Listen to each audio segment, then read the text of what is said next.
heard of any of those before? What have you guys heard of before? Charlie? Salmonella? Salmonella? What was it? Oh. Norovirus. So these are very common. We see these in the news headlines almost on a regular basis whenever there's an outbreak. People typically get salmonella poisoning from eating undercooked chicken. It could also be found in other foods, which we'll talk about later on in the class. Toxic plaque, we'll talk about these later on. Norovirus, though, is one of the most common unreported foodborne illnesses because it has very generic symptoms, meaning people typically just have like mild diarrhea and maybe they may throw up or feel a little nauseous, but people typically do not report norovirus. So even though it costs the country a lot of money, not all of the cases of norovirus are reported. The same goes for foodborne illness overall. Like, how many of you have had food poisoning? And how many of you reported it?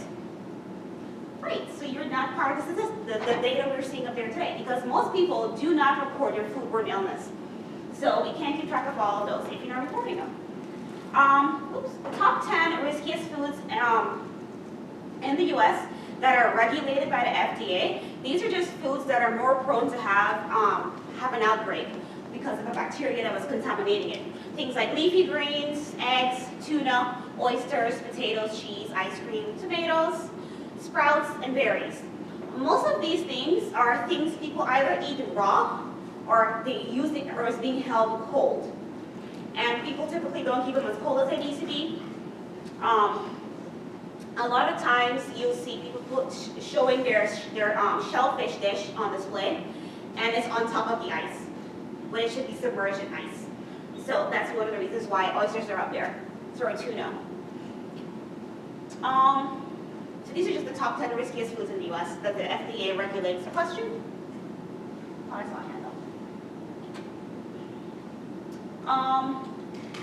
Just some more data. The percentage of patients hospitalized because of these pathogens, for Listeria, Campylobacter, Salmonella, just for the heck of it. And it tells you the total infections and how many were hospitalized. So every year, there are certain agencies in the US, like FoodNet, Food Safety News, they collect data on foodborne illness outbreaks. And they want to report how many people were infected, how many were hospitalized. But of course, not everyone is reporting their symptoms or their infections, so this number is not as accurate as it could be.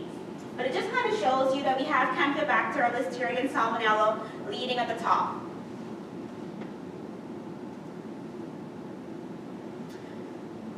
Okay.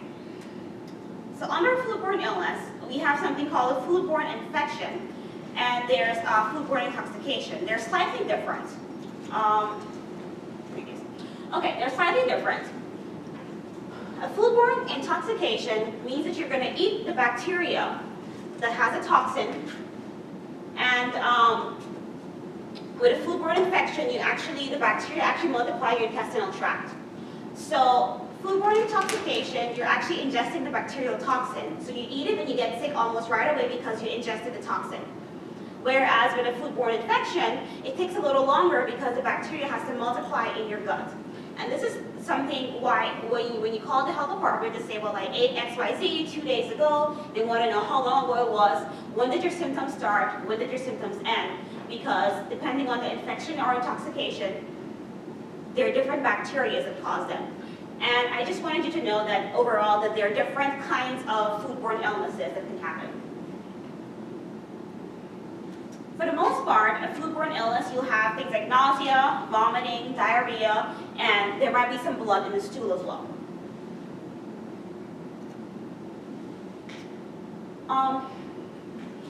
Typically, if you get sick right away, you probably ate a toxin. Most people, when they get sick instantly within the first few minutes, it's probably because of fish, because the fish toxin causes you to get sick right away. You have like neurological symptoms, like you have tingling in your hands and your extremities. Those happen almost instantly. The other ones are bacterial, and they take a few more hours to actually present themselves. So the onset of symptoms is very important when you report it. So botulism. Has anybody heard of botulism before? What have you heard about botulism? Okay, So botulism is caused by a deadly toxin called botulinum neurotoxin. It's caused by Clostridium botulinum, and it is typically found in soil. People get botulism poisoning by eating improperly canned foods. It's the #1 way for you to get botulism poisoning, by eating foods that weren't canned properly. If you do home pickling, does anybody pickle foods at home, or their parents pickle foods at home? Some of you do. Have you seen the process before? What is it like? Like a big pot of boiling water, like seal it, cabin in the house, seal it, it's not safe to eat air. Exactly. And sometimes in that process, if the seal isn't completely closed, then air can get in there. Did you guys hear what she said? If air gets in there, it can cause bacteria to form in there, and botulism is one of those bacteria that does need a lot of oxygen to grow. So it's in that environment, air is in there, it just needs a little bit and it will grow. Botulism is very scary because it can cause paralysis. It has some neurological effects. It's a neurotoxin, so it affects your nervous system. So there's like tingling. People have become paralyzed as a result. If it's not treated or if it's not found out right away, it can spread. And once it's been in your system for a very long time, you could end up being paralyzed. Worst case scenario. Well, worst case scenario, you die because of paralysis, because it can paralyze your internal organs as well, so like your diaphragm. And so that means you can't breathe. And if you can't breathe, you're going to suffocate. So it's very important that when we are eating home canned foods, first of all, we're canning them properly. We're looking to make sure that there's no bacteria growing on the outsides and the borders, as a bit of a precaution. Clostridium botulinum is also used as Botox to remove wrinkles and reduce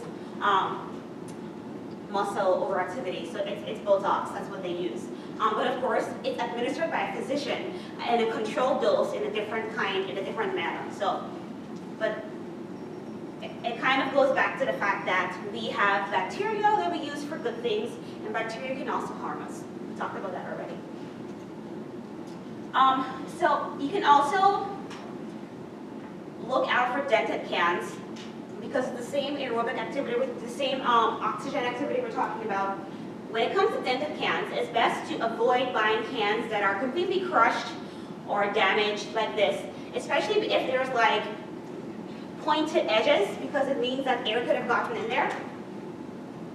So you want to try to avoid buying those.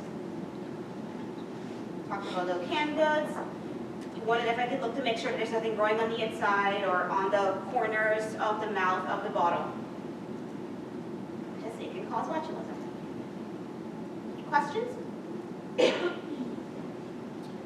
So still talking about intoxication, where you ingest the toxin and you get sick right away. Staphylococcus. Staphylococcal food poisoning is caused by Staphylococcus aureus. This is one of the most common types of food poisoning.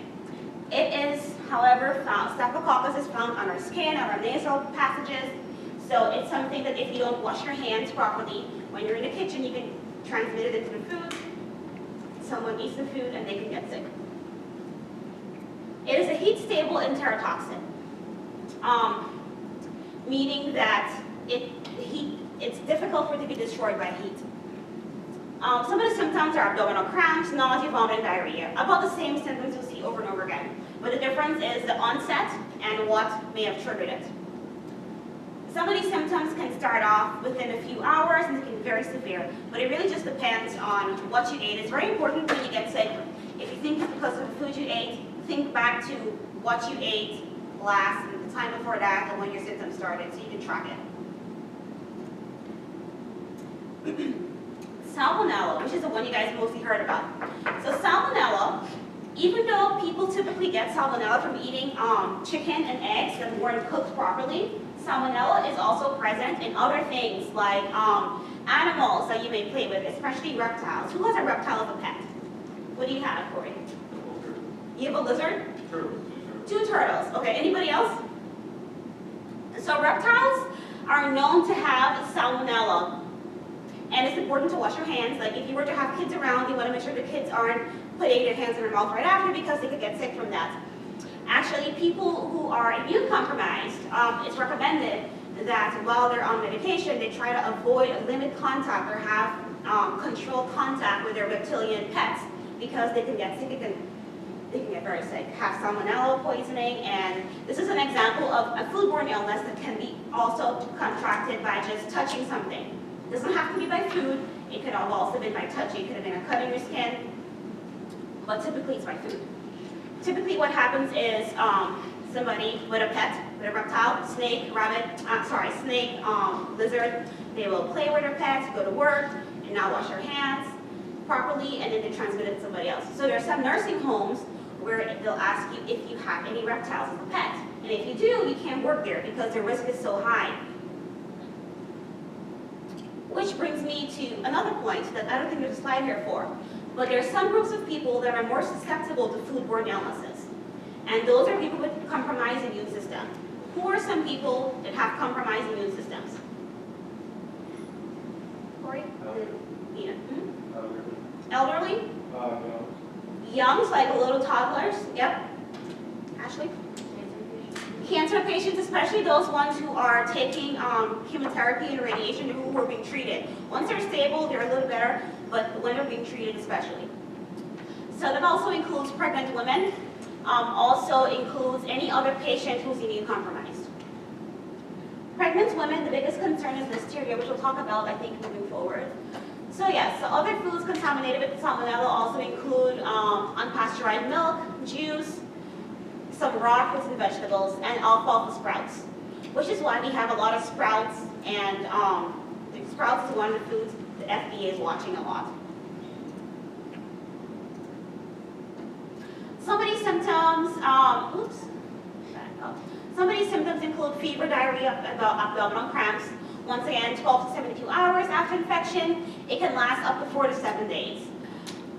Worst case scenario, very extreme case, you'll see reactive arthritis, where your hands start to get stiff, your feet start to get stiff, your limbs start to get a little stiff. If not treated, this can last for months or years and lead to chronic arthritis. Antibiotics have no effect on the development.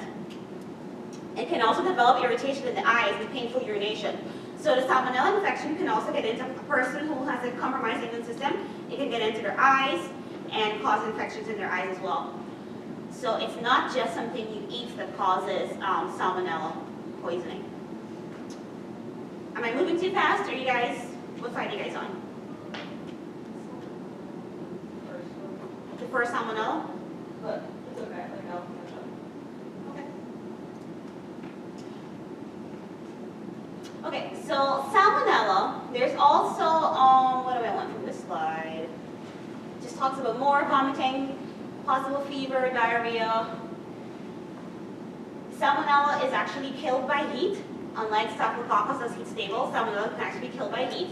So what you should do is cook your food properly, especially your meat. And if you're gonna eat veggies and you're not gonna cook them, you wanna make sure you're washing them as best as you can. And cook your chicken, cook your eggs. But if you're not somebody who has a compromised immune system, you're not at that high of a risk. But it can infect a lot of people that are just normally healthy. Most of the outbreaks we see for salmonella are the elderly that ate something that made them sick.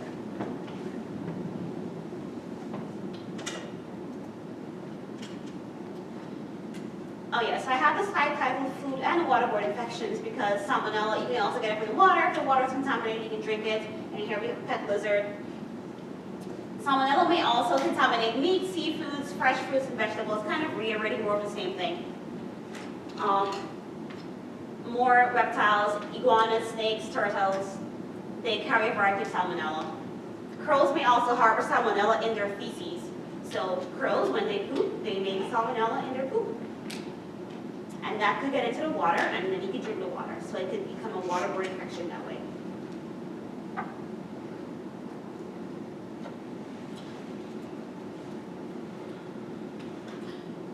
So there are many kinds of salmonella. There's a type of salmonella called typhoid fever. Has anybody heard of typhoid fever? Some of you have? Some of you haven't? There's like a quick 2-minute video on Typhoid Mary. I was looking for one that I showed last year that was kind of like a detective talking to the lady. It was really fun.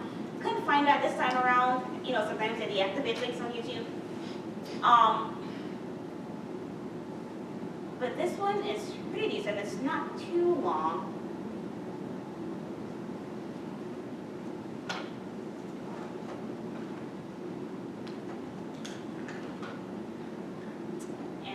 loaded this earlier because it is waiting. Okay, so salmonella is one of those infections that you can get. It's a fecal to oral transmission. And some viruses are fecal to oral transmission as well. What does fecal to oral mean? What was that? It just sounds bad. It just sounds bad to me. Shayna? Does that mean like someone pooped or something pooped and then someone else ate it? Yeah, exactly. That's exactly what it is. So what typically happens is someone goes to the bathroom, doesn't wash their hands properly, and there's poop there, and poop was in the poop. But, you know, these things happen.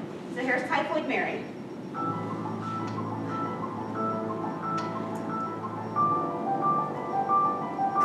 In 1906 in New York City, the Warren family got sick with a disease called typhoid fever. Typhoid fever was a scary disease without a cure. First, a person would feel tired and feverish, and then they would have muscle aches, weight loss, rash, and a swollen abdomen. Quite often, typhoid fever would lead to death. A government worker came to the Warren home to investigate and see where the typhoid fever could have come from. As the worker investigated, he took notice of the cook, Mary Mullen. Mullen had worked as a cook for many families in the early 1900s, and each of them had contracted typhoid fever. It was soon realized that Mary Mullen was an asymptomatic carrier of typhoid fever. That meant that she had the disease all the time, but she never felt any symptoms of it. She was spreading the disease without even knowing it. Mullen was given the nickname Typhoid Mary. Doctors and scientists were very intrigued by Mullen and wanted to examine her, but she would always refuse. There was even an instance that she chased away doctors with a carving fork. Eventually, she was arrested and sent to a prison. Doctors were finally able to determine that her gallbladder was where the dangerous bacteria was, and they offered to remove it, but she refused.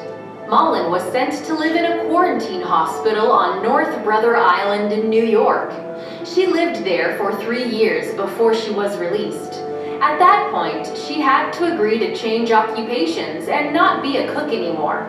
Mullen did that for a time, but later changed her name to Mary Brown and began working as a cook again. Of course, families became sick, and Typhoid Mary was to blame. Mullen kept running from authorities as she went from job to job, and people became sick. She was finally stopped after she started an outbreak at the Sloan Hospital for Women in New York City. Mullen was quarantined for the remainder of her life. When she died in 1938, an autopsy revealed that she did in fact have live typhoid bacteria in her gallbladder. Typhoid Mary's body was cremated, and her remains were buried at the St. Raymond's Cemetery in the Bronx. Okay, who wants to summarize the video? She was crazy. She was crazy. Okay. Well, she had like living typhoid bacteria in her stomach or gallbladder. In her gallbladder. And so whenever she would touch uncooked food for like past food, right? And she didn't feel any symptoms of it, so she didn't think she had it, so she just kept doing it. Well, Yes. until she found out she had it, she still kept doing it. Right. And you have to remember that in this time, you know, the germ theory was still new, the germ theory was still new, and people, believe it or not everybody understood that washing your hands could prevent transmission of bacteria and sickness. It was something people didn't quite understand very well.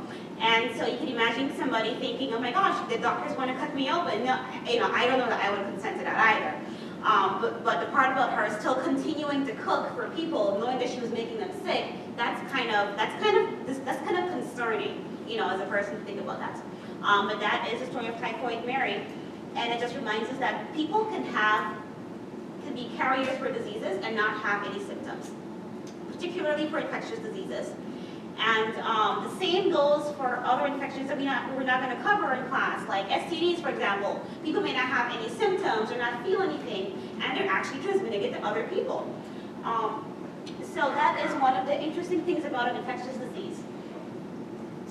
The organism invades the cell linings of the small intestines, causing ulcers and bloody stools, fever, and possibly delirium. So you're just kind of losing your mental faculties.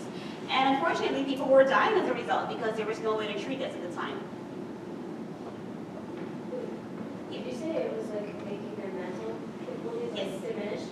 So do you think maybe that's why she was like That is a great question. not with it? Well, even if she didn't have any symptoms, this is a very good question. Like that Maybe just it was maybe she didn't know harder. that her brain was diminished. It's a I good, don't know, I just think. it's plausible. Shigellosis, which is caused by Shigella. Shigella is another bacteria. More gastrointestinal symptoms. Severe diarrhea containing blood and mucus, resulting in dehydration. It can also be deadly. Sources: eggs, shellfish, dairy products, vegetable water. Once again, fecal to oral transmission. This can also be transferred by flies. So if you think about, we talked about, some places that don't have proper sanitation, especially after a flood or a major hurricane or a major disaster, and there's feces outside, flies can land on that, pick up the Shigella, take it to the food, which is why you want to keep flies away from your food. It's nasty. You don't know what you're carrying. So what I would want you to know for the test is really just, if I were to ask a question in final about this, it would just be list a foodborne, a bacteria that can cause a foodborne illness. What bacteria is it? What foodborne illness could it cause, and how can it be transmitted? So you just want to pick one of these to know something about it. Daycare centers are prone to outbreaks. In any really infectious disease, daycare centers, elderly, a nursing home, they're all prone to infectious outbreaks because they're small population, they're eating a lot of the same food, they're in the same area, and if there is a contaminated source, more than likely they're going to come into contact with it. Okay, so we're moving on to how food becomes unsafe. How does food become unsafe? I haven't heard from you, Ibrahim. Go ahead. You raised your hand, right? No, you didn't. Who raised your hand over here? You did. Cool. Okay. Alex. Stored incorrectly. Stored incorrectly. Hannah. Not cooking incorrectly. Not cooking it correctly. Shayna. Using dirty utensils. Pretty much sums it up. All right. So 5 risk factors: purchasing food from an unsafe source, failing to cook it properly, you guys name it, holding it in correct temperature, using contaminated equipment, and practicing poor personal hygiene. Which one of those did typhoid Mary do? Probably poor personal hygiene. So in terms of the first one, unapproved sources, so this just means that people are buying food from places that aren't approved by the FDA or USDA, because we have the USDA and FDA to inspect the food that we eat, the food that we buy. So if you go ahead and buy your food from a butcher who's not being inspected, or does anybody hunt? I know somebody who hunts. Some of you do. Exactly. So if you're going to go hunt and catch your own deer, catch your own meat, catch your own fish, you are putting yourself at risk because if the food isn't being tested, it isn't being processed the way majority of food is processed. Most people do that and they're fine, they're healthy, nothing ever happens to them. But one way food can become contaminated, can become unsafe, is by getting food from unapproved sources. So like roadkill, for example. Why shouldn't you eat roadkill? Because it's gross. Casey, right? There we go. What were you going to say? how long it's been there? Right. You don't know how long it's been there. You don't know how if it's sick. That encompasses being gross. It could have been sick. It could have been bitten by something. It could have just dropped them and died. Maybe it was on the road because it was sick. We have no idea. But some people eat it and they're fine. Nothing ever happens to them. But the reality is we don't know. So number 2, cooking food at the right temperature. So there's something called the danger zone for foods where it's this gray area where food just becomes unsafe and the bacteria come out to party because it's that nice warm place for them to be. It's not too hot, it's not too cold. You don't have to know what a danger zone is, but I do want you to know that cold food should be kept in a refrigerator or on ice, and hot food should be kept hot. And not carrying thermometers around to know how hot is. But the bottom line is, there's something called a danger zone. That's what I want you to know. There's a danger zone at which if the food is left in that area, which is room temperature pretty much, it can become unsafe a lot faster. So if you cooked your pasta and left it out for 4 hours, you probably shouldn't eat it. Even though I did that for many years and nothing ever happened to me until, maybe a couple years ago, now I don't do it anymore. But for the most part, if you're relatively healthy, nothing typically happens to you. But that's just one way how food can become unsafe. So if you're caring for somebody who is elderly, sick, has been to the hospital, has had surgery, if they've had surgery, they need to be very careful. Contaminated equipment. So here we have, what's going on in this picture over here? Cross-contamination of what? Using the same knife. Right, and there's also like bloody juice on the cutting board here, like next to the tomatoes. And how many of you cook your tomatoes? Some of you do, sometimes, exactly, depending. But for the most part, tomatoes and cucumbers are things we eat raw. So the idea here is we don't want to have bloody juice, blood from the meat next to the veggies you're going to eat right away, because the meat is a potential source of bacteria. Okay, I'm not hearing anything, am I? Okay. It's a potential source for bacteria, and especially if it's left at room temperature, the veggies are going to get contaminated, you're going to eat it and get sick.